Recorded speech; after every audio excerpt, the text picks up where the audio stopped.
And now we're going to move to the co-main event of the evening in the UFC's welterweight division.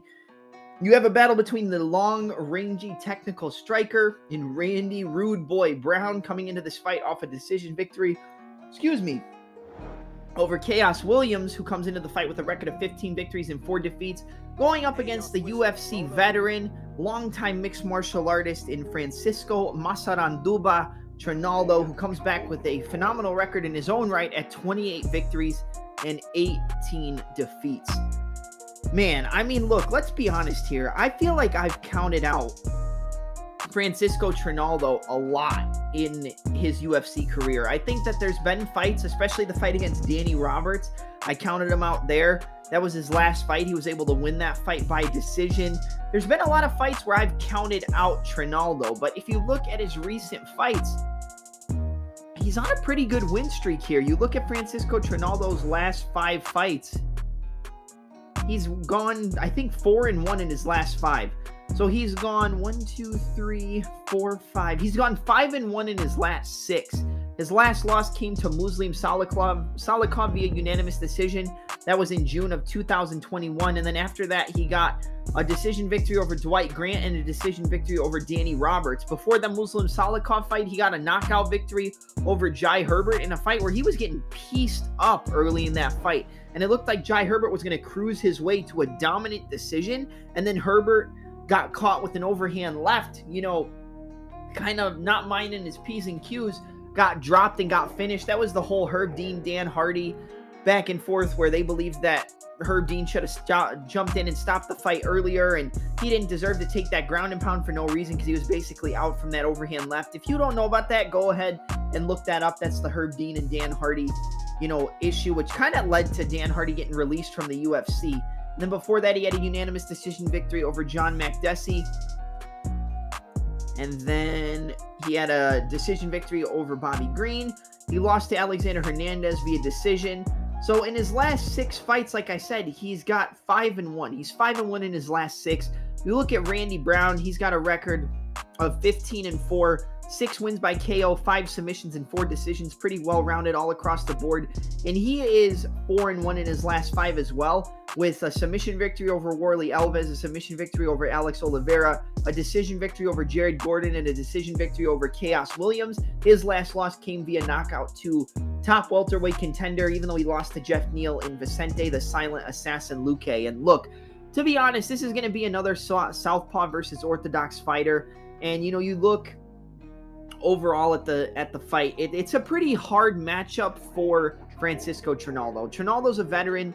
He's coming in, I think he's like 42 years old, something like that, somewhere around there, 41, 42. He's been around the game for a really long time. Experience-wise, obviously you have to give the advantage for Trinaldo. He's 28-8, so he's had 36 fights in professional MMA. Randy Brown's only had 19, so it's almost doubling the experience that Randy Brown has. And when you have that experience level, you have to worry about those veteran guys beating these young up-and-comers because they've seen so many different kinds of styles. They've seen so many different types of game plans.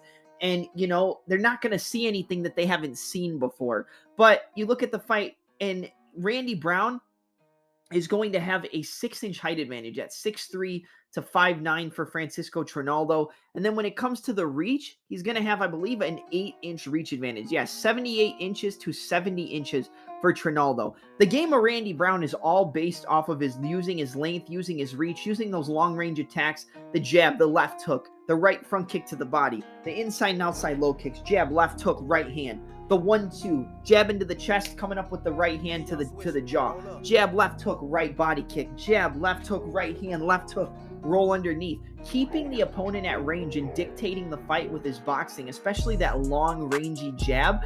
That's going to give Trinaldo a lot of problems. And I think it's going to be similar to the Jai Herbert fight, because even though they're not exactly the same, Randy Brown and Jai Herbert fight pretty similarly. I think Jai Herbert mixes it up a little bit more with his knees, kicks, and elbows. But, in terms of the boxing and the movement and the head movement and the jabs and everything like that, the boxing is pretty similar between Jai Herbert and Randy Brown. And I think Randy Brown's going to be able to dictate a lot of this fight by using that jab to keep Trinaldo at a distance, keep Trinaldo honest. Jab, left hook to get the outside foot on the southpaw, overhand right. Jab, left hook, straight right hand. 1-2, double jab, circle off. Jab, left hook, get the outside foot, circle and pivot off. Double jab, back up. 1-2, front kick to the body, push kick to the body. Jab, left hook, right body kick. Jab, right inside low kick, pivot out. Jab, left hook, outside low kick to direct him into the right hand, come back with the left hook.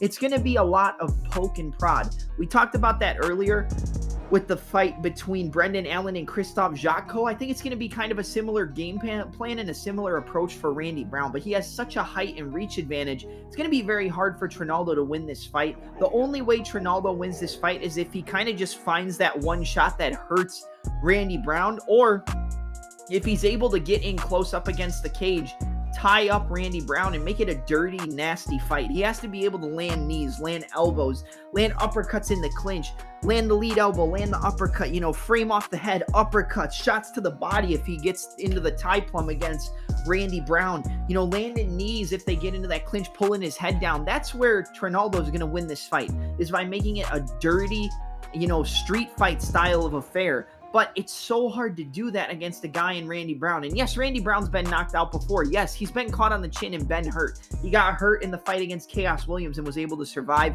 I actually picked Chaos Williams in that fight, and Randy Brown proved me wrong. His technical ability, his footwork, his head movement. His head movement is really good, but he does sometimes run into power shots, and he doesn't have the best chin. I think the only thing you have to worry about for Randy Brown is, like I said, him getting caught with a shot when his head movement isn't timed right, or he circles into a power shot and he gets hit on the chin. Because Brown is good defensively, he's good at using his range, but if he does get caught on the chin, he does have kind of a suspect chin, and I think that's something you got to worry about with a guy in Trinaldo who is a veteran and does have knockout power that we've seen showcased before.